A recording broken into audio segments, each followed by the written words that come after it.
Last week, I created this frame for my sled.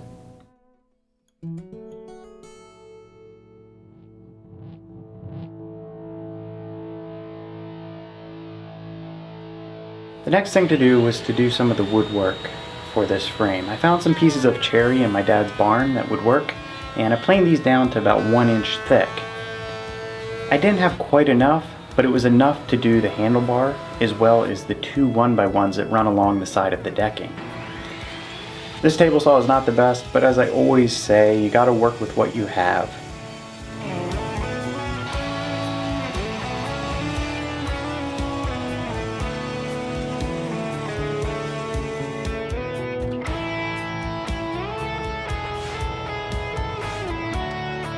I just got this jigsaw for Christmas and I haven't used it much, but it worked really well for cutting out the handle, especially with the really deep blade that I used.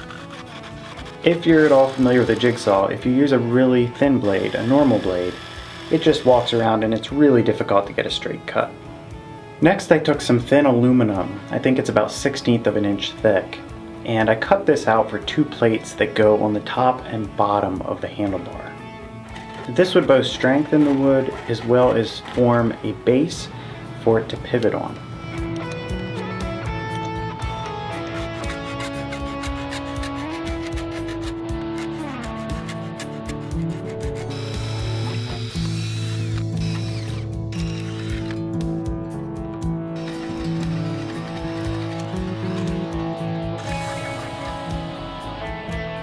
I had to make sure that all the holes that I drilled were in the correct position for the handlebar. And then once I had everything clamped together in the vise, I could just drill through the holes in the aluminum through the handlebar to complete them.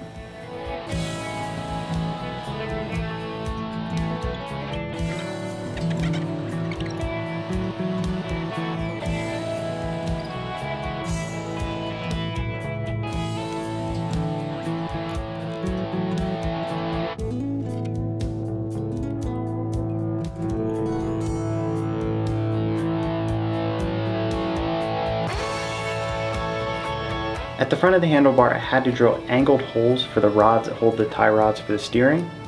To do this, I drilled partway in on one side, flipped the handlebar, and then completed the hole in the other direction. In this way, I made sure I drilled through at the correct angle and that the holes lined up.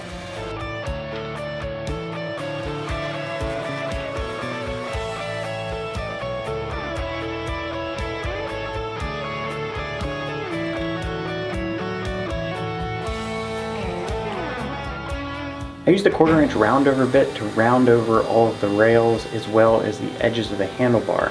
If you've never used one of these bearing roundover bits, they work extremely well. You just slap it in the router, position it correctly vertically, and then go to town on your wood and you end up with a perfectly rounded edge.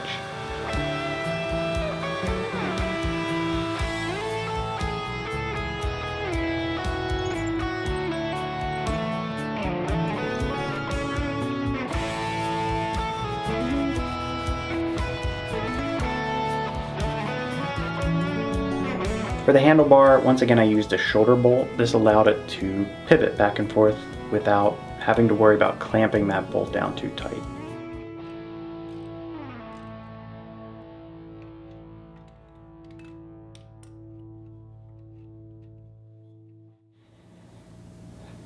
Since my dad didn't have any more cherry, I went to my friend Justin's house because he said he had a few boards lying around.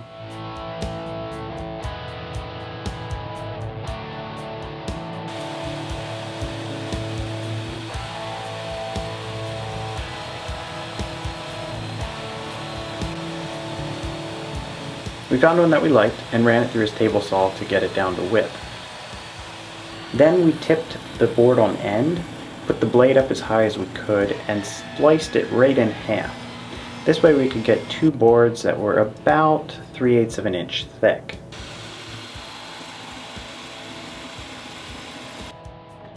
Of course this wasn't perfect, so I ended up running them through the planer just to take off the cutting marks. I wasn't sure how this technique would work, but it ended up working very well and I ended up with 2 very nice boards.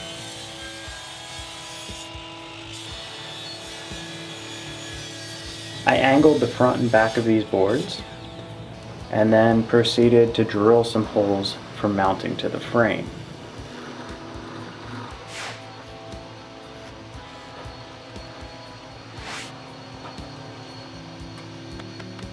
As with the frame, I used all stainless steel hardware to prevent rusting and bolted everything fast.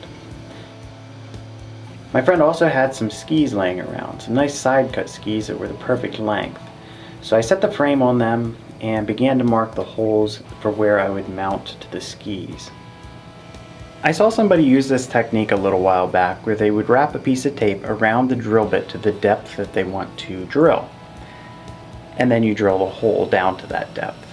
I found that that was a really good way to make sure I didn't drill through the bottom of the ski. I put the screws in just a little bit just to get the threads started, but eventually they'll be cut before we put it all together later. As I often do, I used Danish Oil to finish the wood.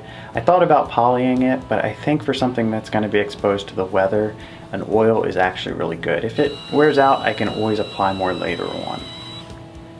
So the brackets for the steering I had to cut out, and then I had to bend them.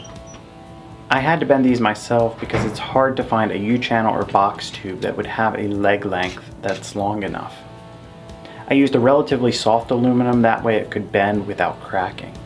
And I was a little bit leery, but it actually worked.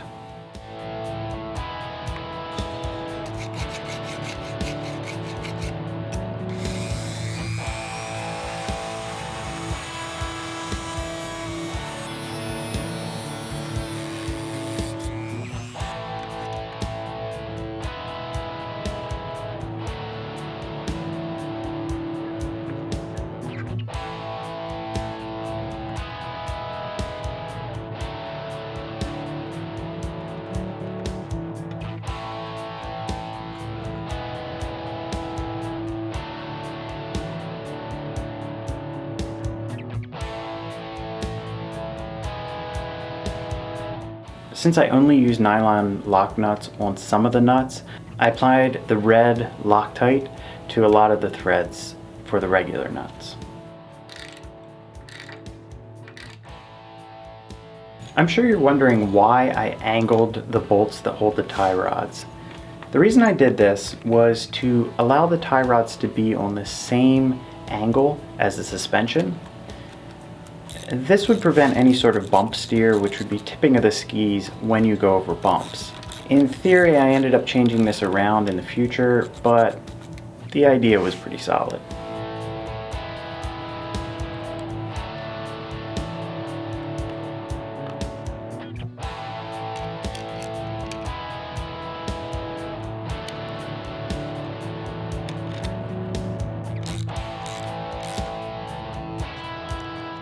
So all the steering components went together pretty well. I just used little tie rod ends as well as some all-thread rod for the tie rods. This allows you to have some adjustment on how far the skis are tipped when you're in a neutral position.